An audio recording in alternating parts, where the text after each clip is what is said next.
Hello everybody to this short video. I wanted to follow up on the written statements that I made above in this blog post, and they are basically going to be about the three things that you should know about drop shipping.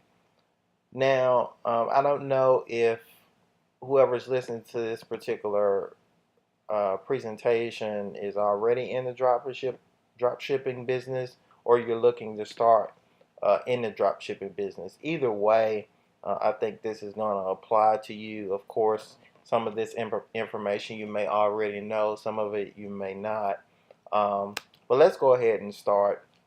One of the disadvantages of drop shipping, of course, and really especially if you're looking to get into the business, is that you don't necessarily have any flexibility on the back end, meaning you don't have any operational or logistical competitive advantage.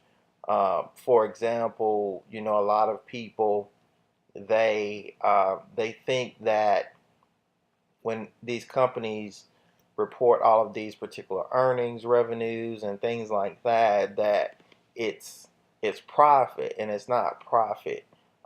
Most of that is gross earnings per se, but not necessarily net.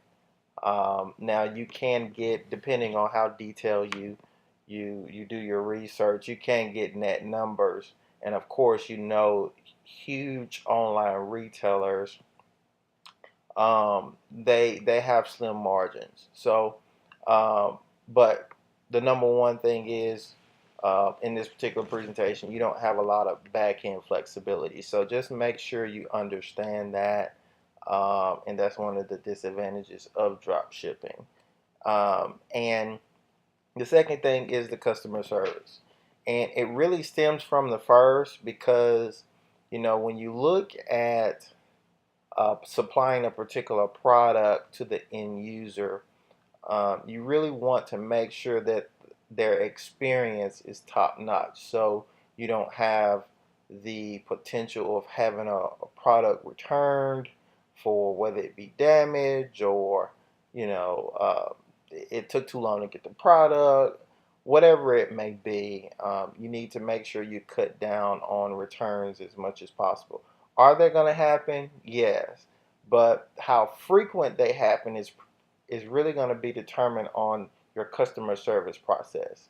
But in the drop shipping industry, and specifically anything that happens on the supplier end, will pretty much be your responsibility to address to the customer, which could cause, the reason why I let that be blank is because it could cause a number of things. You could lose a potential customer that would be a repeat customer to your brand.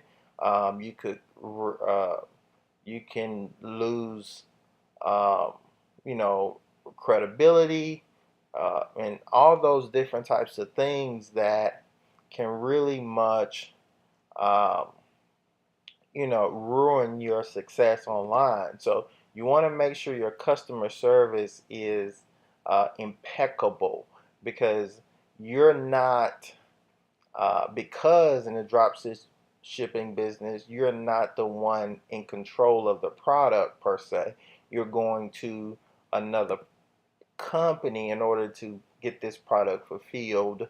You're just pretty much providing the service of drop shipping and giving them a customer, and they're giving you a percentage for that particular service. So making sure that your communications with the drop shipper or the supplier is huge.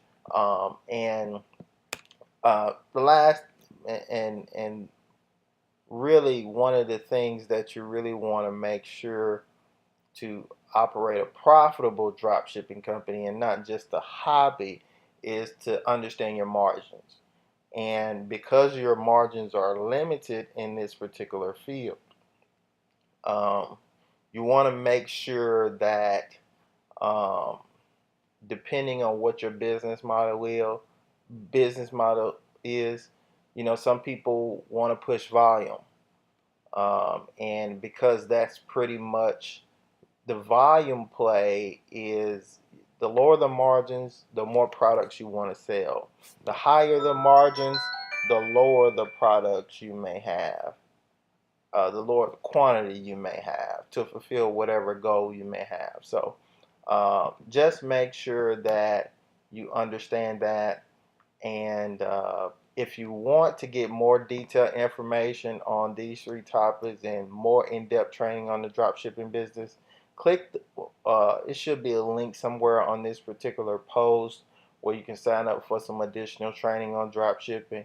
It's going to be a webinar. I'm not sure how long I'm going to have this particular training up, but definitely sign up, and I look forward to seeing you on the inside. Thanks.